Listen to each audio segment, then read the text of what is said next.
cette restitution des 3 crânes Sakalav, dont celui présumé du roi Toera, relevant des collections du Muséum national d'histoire naturelle, marque un événement historique entre la France et Madagascar. Cette cérémonie symbolise aussi l'achèvement d'un processus à la fois historique, scientifique, mémoriel entre nos 2 nations. La cérémonie d'aujourd'hui me permet de rappeler à la fois le cadre dans lequel s'inscrit cette restitution historique et les étapes que nous avons franchies ensemble pour la rendre possible.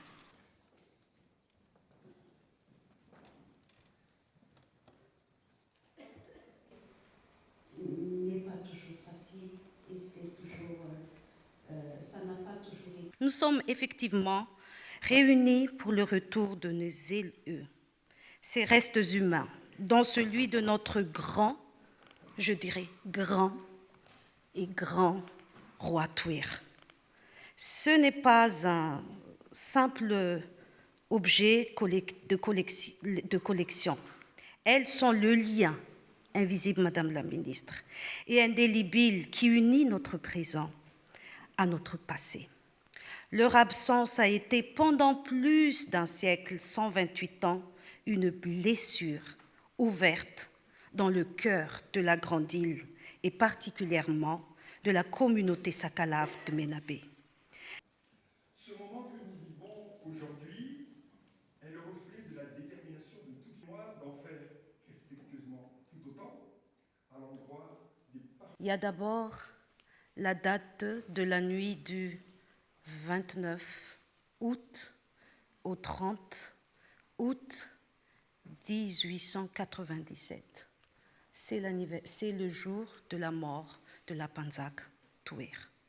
Donc, dans quelques jours, en hommage, nous allons célébrer après 128 ans. Donc la date d'aujourd'hui et l'arrivée de ces crânes Sakalav à Madagascar, on a coïncidé avec cet anniversaire.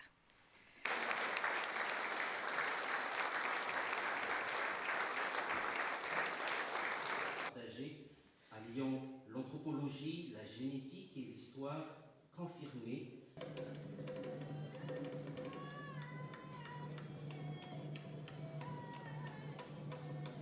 Nous avons allié également la tradition orale avec tout ce qui est processus de recherche scientifique qui nous a aidé après à identifier celui du roi Tuir.